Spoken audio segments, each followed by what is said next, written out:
Ding. Welcome back to another episode of the Elevate Your Running podcast. You are here with your host, myself, Austin Myers, and my co-host, Sarah Manderscheid. Sarah, how are you this week? Hey, Austin. I'm doing great. How are you? I'm doing very well. Thank you.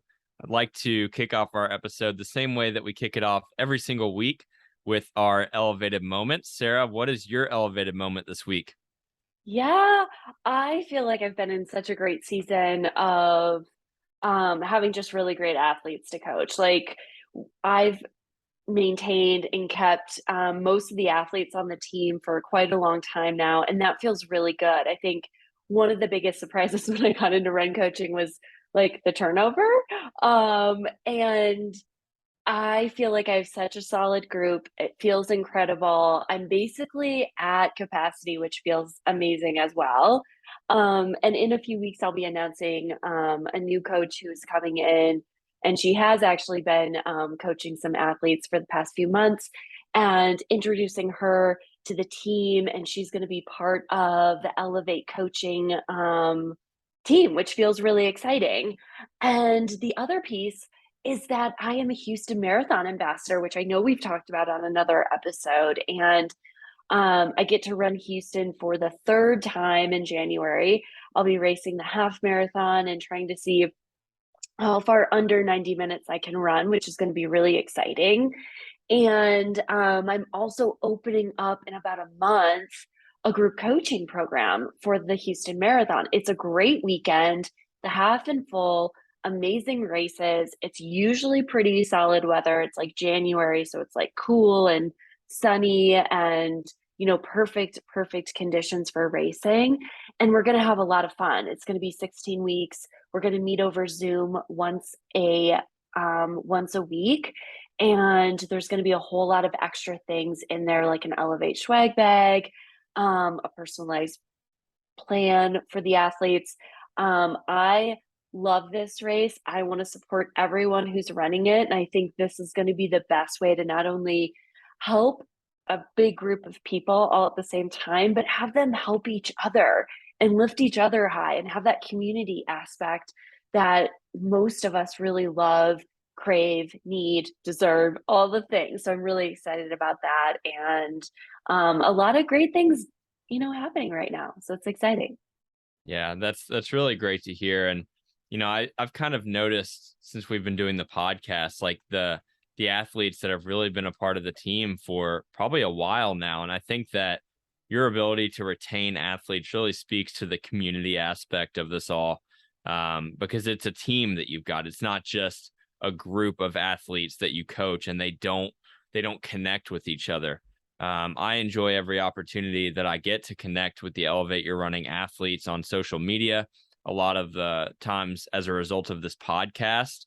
And it really just enhances everything that we're doing in our pursuit of a goal. So it's awesome to hear. And as far as the Houston Marathon goes, I will be in somewhat the location, about probably 2.5 hours, I believe is how far Austin, Texas is from Houston. So I saw all of the great results that came out of last year's race. And that's a race that's been a really great course for fast times for some time now. So if nothing else, I'd love to get down there and support the Elevate Your Running community. And then maybe do some running myself. We'll see. But that's exciting. I think the Houston Marathon is a great opportunity for you and the brand.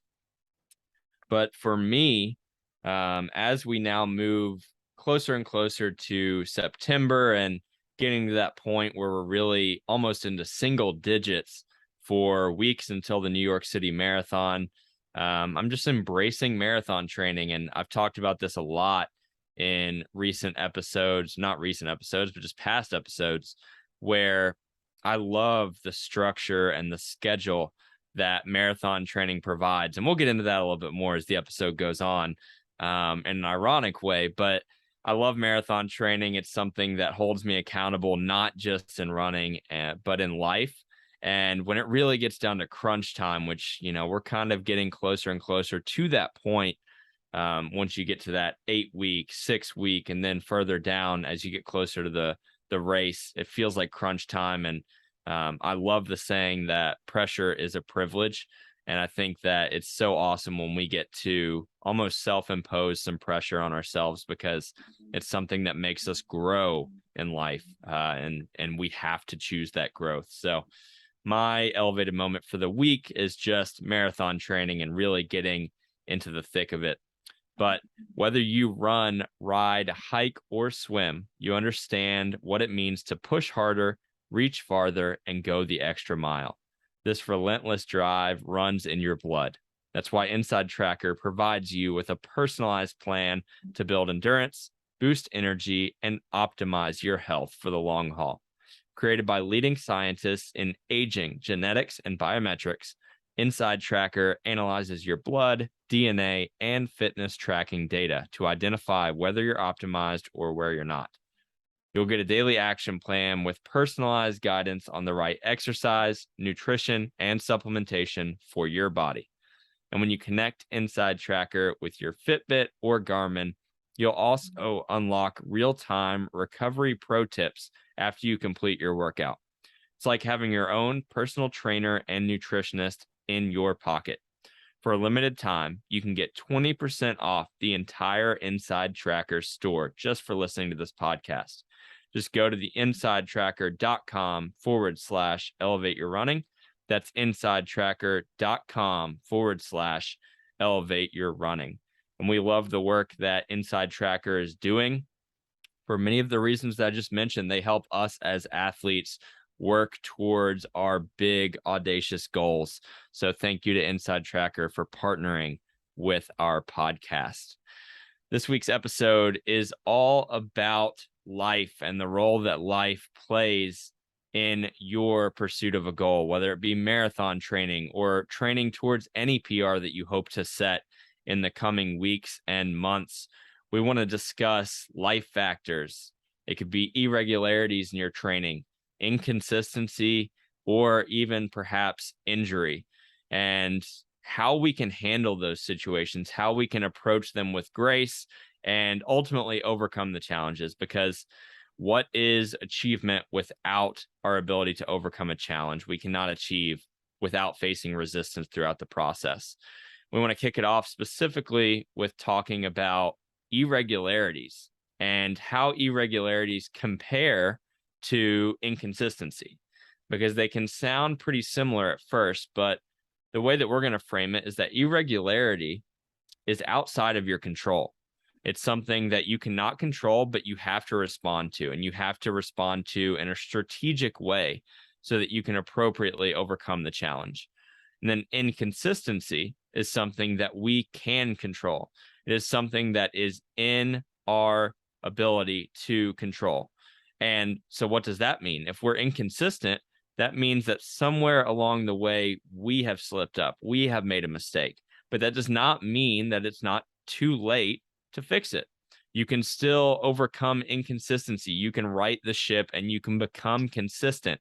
And ultimately, consistency is the number one factor in your ability to achieve and succeed in any field. But let's start with irregularity. And I'll kind of provide my own story. And then, Sarah, I know you've got a story of your own for irregularity and things that are outside of our control. For me, at this stage of life, as I head into New York City marathon prep, that is certainly a priority in my life. It's something that I love to do. I love to run. I love to train towards a big goal and a big race. But at the end of the day, that cannot be the only part of our lives. There are other areas of our lives that matter. It can be family. It can be your professional life. And for me, beginning a new job at a company that I've always dreamed of working at, that is an area of my life that I refuse to settle in. I want to be as strong professionally as I am in running and in my relationships. I want to be as effective and strong and caring towards every area of my life right now. And that's a really hard thing to do, because balance is not easily achieved.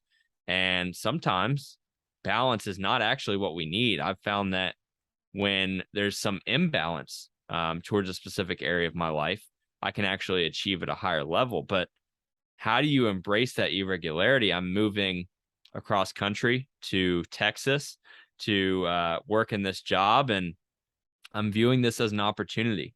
I'm viewing this as an opportunity to overcome challenge, but to still show up for myself every single day, and just creating those non-negotiables, saying every single day you're going to wake up and you're going to train because you want to run the New York City Marathon. You want to show up strong on race day on November 6th.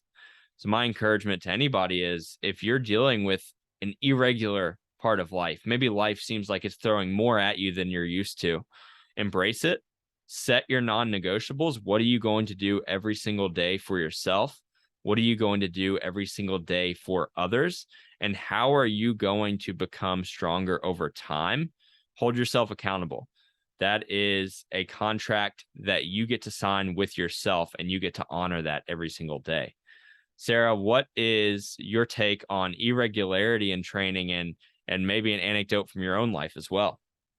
Yeah, Austin, I love that. I feel like you get to create new habits, which are also really exciting, right? You get to find like what's going to work for you in this new transition of life. And I also feel like this topic or this piece of training can also be a very short time, right? If we do have some curveballs getting thrown our way, hopefully it's a really short time. We have the discipline, we have the knowledge, we have the commitment, we have the want and desire to show up. We want to be all in, and we know when things calm down or, we create new habits, that will be fine and everything will fall back into place and we'll continue, to crush training.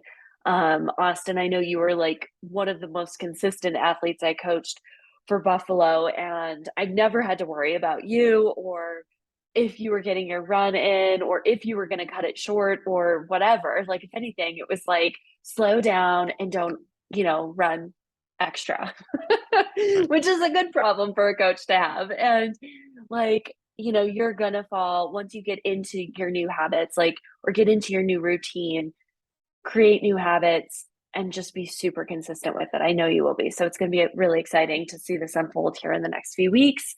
What I'm dealing with right now is dealing with COVID and having COVID and knowing that as much as I love being consistent and as much as I love running, and I was in a very great groove in my training and testing positive for COVID at the beginning of August, it definitely made me need to stop in my tracks and hit the pause button and really give myself the time to get through it, to get through the fatigue, and to get through the cough and the lingering cough that I have before getting back into running. Now, I took 5 full days off, and the first few days I didn't even want to run. So I think that's a pretty big testament to how crappy I was feeling. And, it's at a point now where it feels, I wake up in the morning and I'm excited to run. But it's also really interesting to know that every day, or COVID is not linear, and every day is going to be definitely different. I talked about this on last week's episode of feeling great one day and the next day I'm feeling pretty exhausted and fatigued. So I made a pact with myself when I was resting and in kind of that first 5-day window, and I told myself,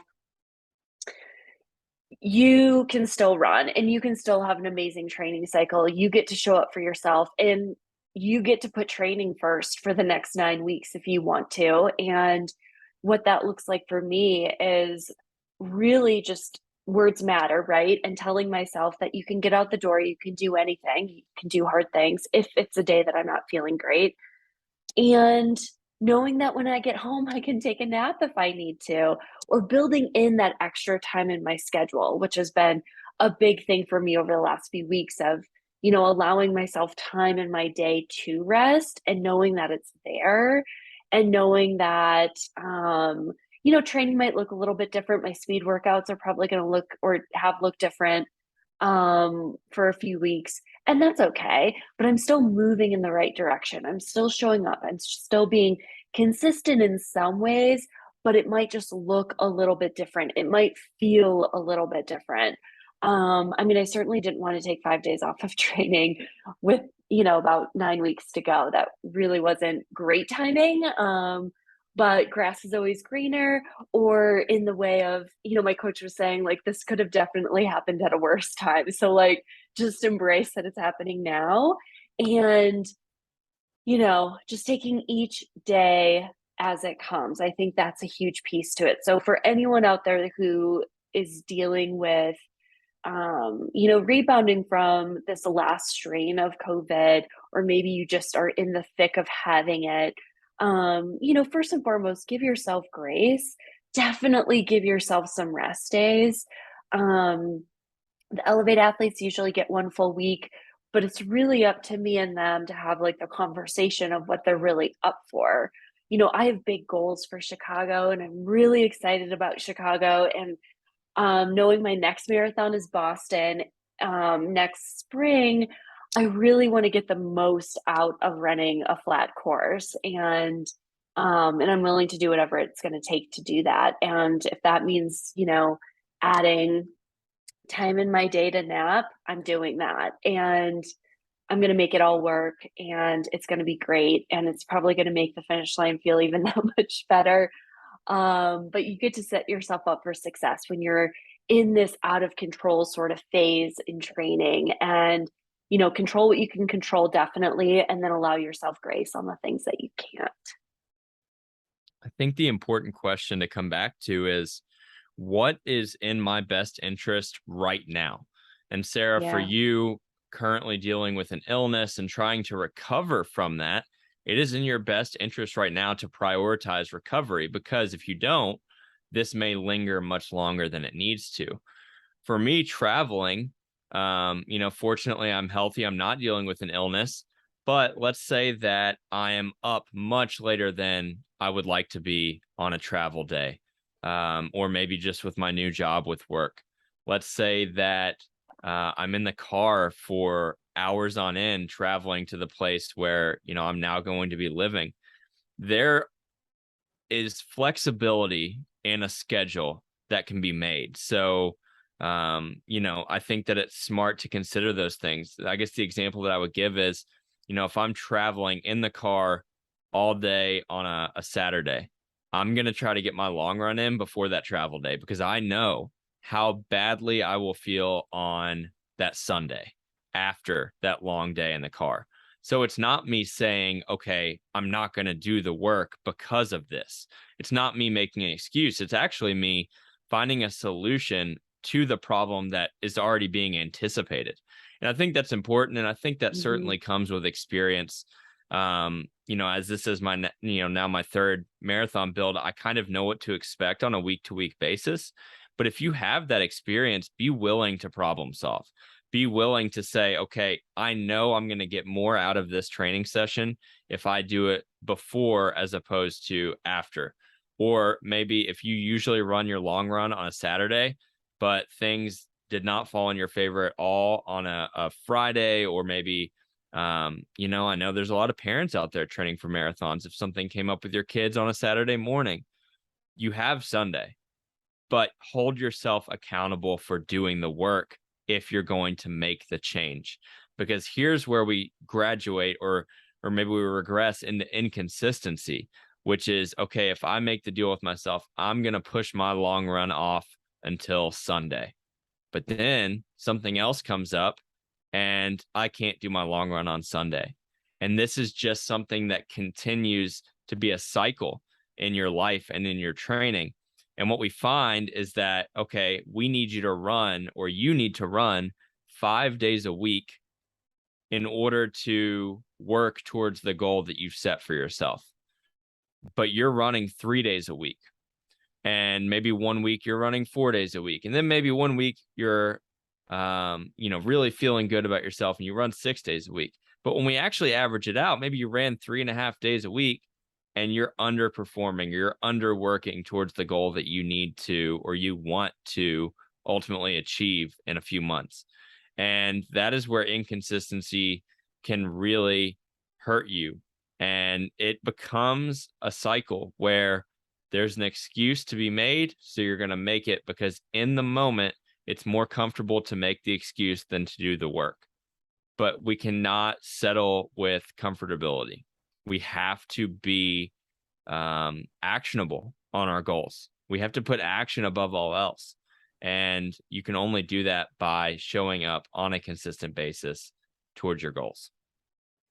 Absolutely. I mean, how many times have we, been maybe running a 20-mile long run, or you're in the marathon and you stop at a water table to take a drink of water? How many times do you stop after that first stop?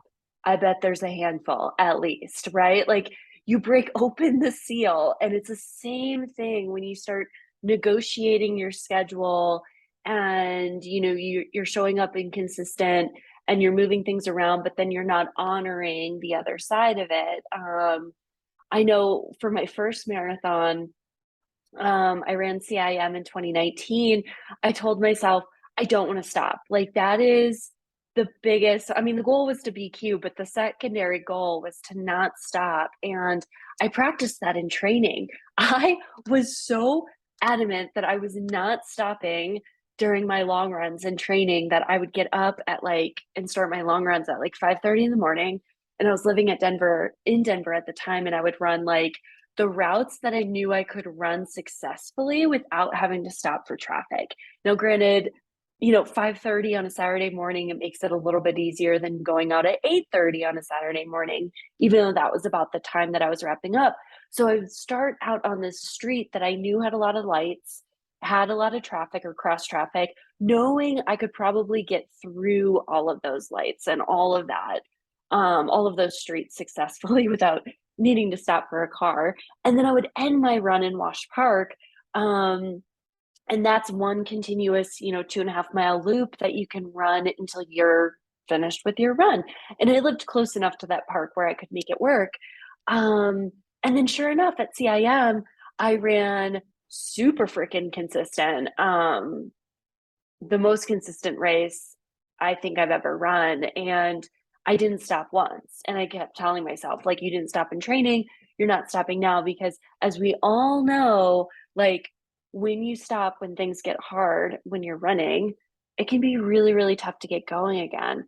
The same is true when you start moving things around in your schedule to make it easier for you, whether it's life or, your need to maybe there are things coming up, right? Like, you have a sick child and you do need to move your long run. But then, like Austin said, like, holding yourself super accountable to that move. And that's a huge, huge piece to it. And you get to be in control of that, and you get to set yourself up for success. If running 5 days a week is too much for you, let's negotiate what actually is going to set you up for success. Is that 3 days? Like, I have a guy training for CIM for this cycle. And when we first started working together, he, I think, was running 2 or 3 days a week. And it's like, okay, great. I think it was trending more towards two. So let's just start with 3 days. And after a few weeks, if you can show that you're consistent, we're going to do four. And then we're going to do five. And if you're still feeling good, I'd love to get you up to six. It's not required for marathon training, but it's a great way to kind of build an athlete when they aren't showing up, or maybe they're in a down or recovery cycle. So they don't need to be running a lot. But being consistent is one of the best things that you can do for yourself. And I know we've talked about it, I think, in every podcast episode. It's like a foundation, it's the key to success. And you have nothing to lose, but everything to gain by being consistent. Aristotle said, "We are the sum of our actions, and therefore our habits make all the difference." And another thing that I've heard before is someone should be able to look at your life and they should be able to see the actions that you take on paper, and they should be able to describe the person that you are. And that person should be in alignment with who you actually hope to become.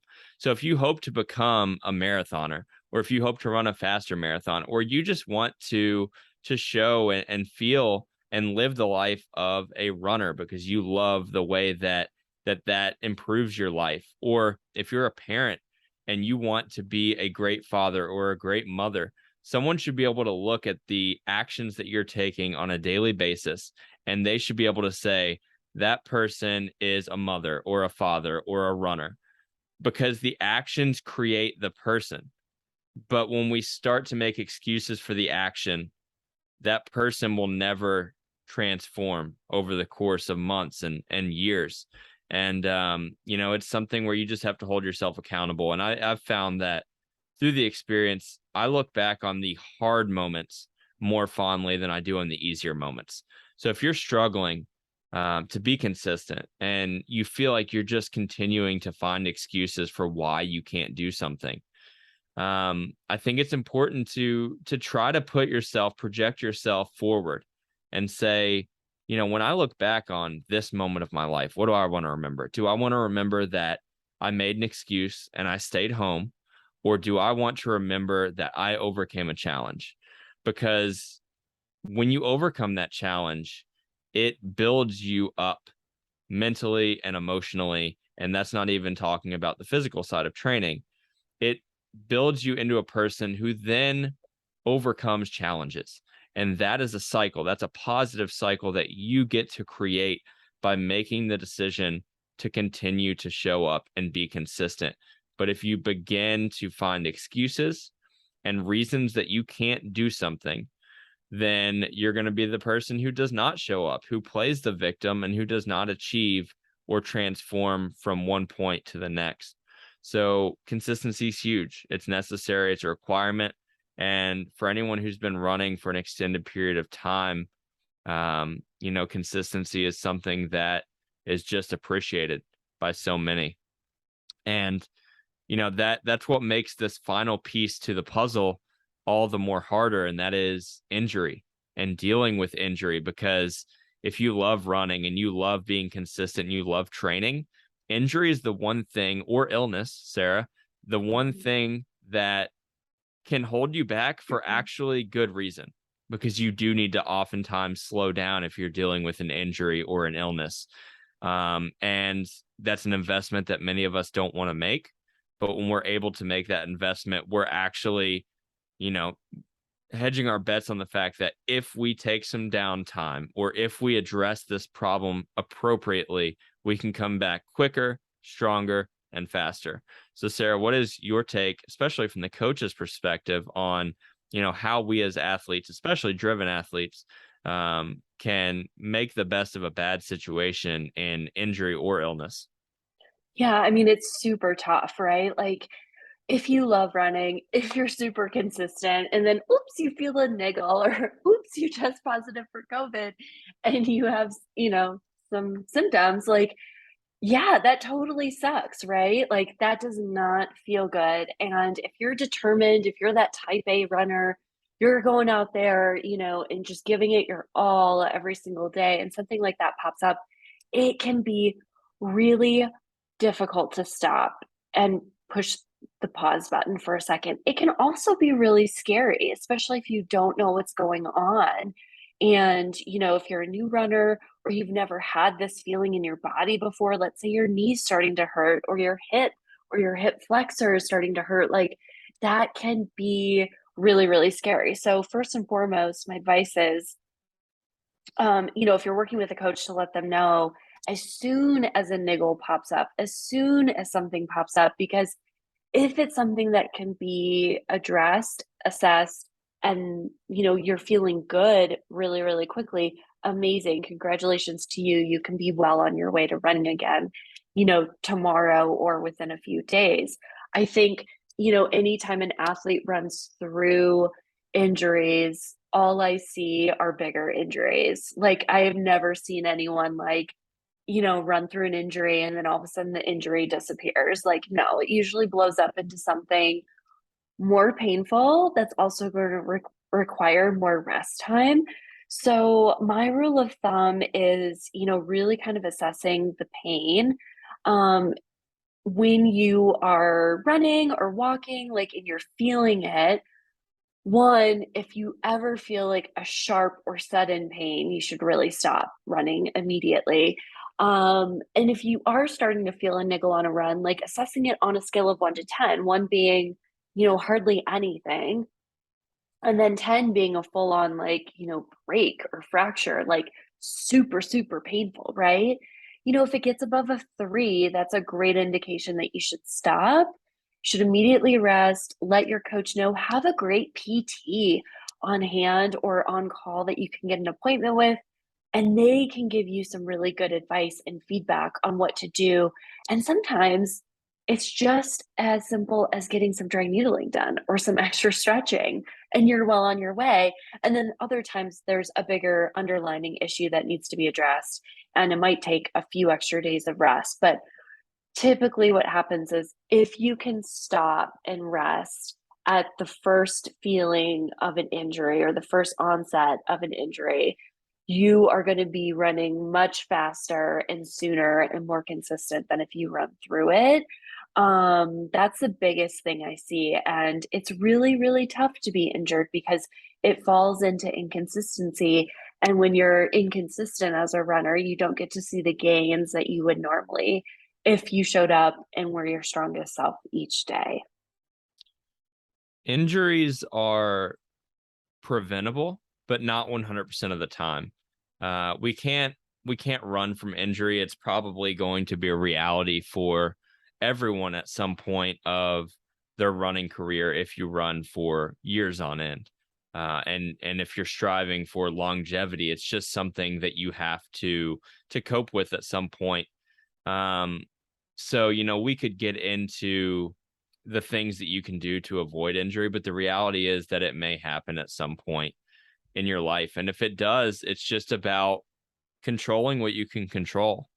The controllables are there. It's just they change. So on a typical basis, we can control our running, how many days a week we're running. We can control the effort that we're giving within the run. We can control the nutrition and all of the things that come with recovery. But if you do find yourself in an injured situation, the controllables shift, and you actually have to control some things that are counterintuitive to what you're so used to.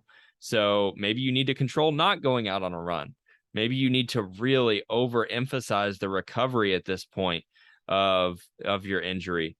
And when you control the right things, you'll find that you're moving in a better direction. You're moving towards the direction that you'd much rather be in, which I think for many of us, not all of us, would be running instead of trying to nurse an injury.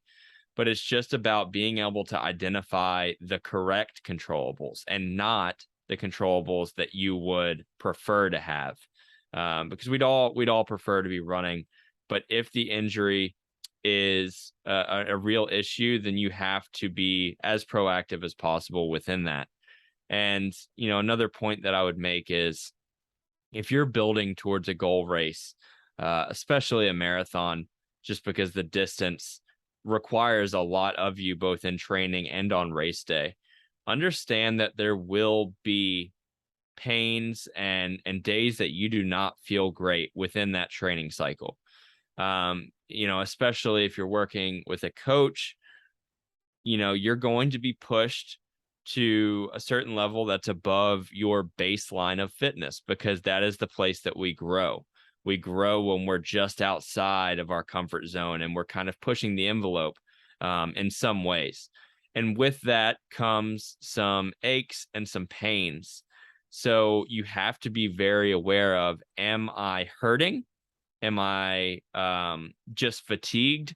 Or is this actually something that is an injury or could potentially turn into an injury? So just having that body awareness is something that you can gain over time, but just be able to take a step back, be able to run your easy runs easy. That's something that we've talked about a lot. And then taking it right back to the controllables. How do you control your ability to cope with some aches and pains while still continuing to train? And I think that when we can do that as athletes, it allows us to continue to improve over time while still staying safe and healthy. Absolutely. My friend and co-coach for the summer training group in Denver says whether you're healthy or you're injured, it's never going to stay that way, right? And so if you are dealing with an injury right now or you're nursing an injury, like know at some point you will get through it and you will be healthy again. And you might have those phantom pains come back, which like aren't real, but you feel like they are. A lot of athletes experience that when they get back after an injury. Know that that's okay. And also, I mean, the silver lining to an injury, and I hate to be injured. Like I don't like it. And, I've been really lucky over the last 3 years to be, pretty healthy. Um, and my advice is if you are injured, it's a great silver lining to also work on some of the things that you didn't have time for before. And that could be like strengthening, your lower legs and, strengthening your glutes and your hips and all of the little runner moves and things that we should be doing as athletes that we don't necessarily do because our schedule is jam packed. It could be working on your strength training and really, getting into the weight room and finding, strength and power through the weights. And, just trying to shift it into something that you can do. I had a friend who was injured um with her ankle. She actually like rolled her foot on a small pebble and it kind of turned into this whole thing, and she was not running for months because of it. And so she started to get into like more of her creative side, and she started reading more and writing more and doing something totally unrelated to running. um, and it just provided this awesome outlet for her. So that's my invitation to anyone who's listening who might be going through something like that now. Like you can lean into strength training, you can lean into other hobbies, something totally different, and also know that you'll be healthy again one day. Yeah, that's such an important message, Sarah. Thank you for sharing that. I think, we've talked about irregularity, inconsistency, and injury. Being able to frame the mindset that everything is an opportunity and everything can work in your favor if you're willing to let it and if you're willing to take the actions that work it into your favor. That's an important mindset to adopt. It's one that I've certainly tried to grow in recently. There are opportunities out there for us, but oftentimes we can miss it. We can look at those opportunities or things that could have been an opportunity for growth, and we can push it away because it's not something that in the moment we would have chosen for ourselves. But there is more at work than probably we can be aware of. And if you're willing to explore other aspects of who you are, that's a great opportunity, if you're dealing with an injury. And then also just, we're in this for the long haul. We want to run for years. We want to achieve at a high level for years to come, late into our lives. And if that is something that you desire, irregularity, inconsistency, and injury will be a reality for each of us. And it's something that we get the opportunity to make the most of. We can overcome the challenges that are ahead of us, and we can be better for it. So that was our encouragement from today's episode. We hope that you gained value from it, and we hope that you can continue to grow not only as a runner, but also as a person through your journey. If you enjoyed this episode, we thank you so much for listening. If you could subscribe to the platform that you're listening to, if you could leave us a review on the platform that you're listening to, it helps us to grow the podcast and spread a positive message around a life of running. You can also connect with us on social media. You can find me on Instagram at Austin Myers 12. And Sarah, where can they connect with you and the Elevate Your Running brand? Absolutely. Instagram and Twitter at Sayrah, Sayrah runs happy, and Elevate Your Running. Thank you everyone for listening today. We love you all. We hope you have a great week.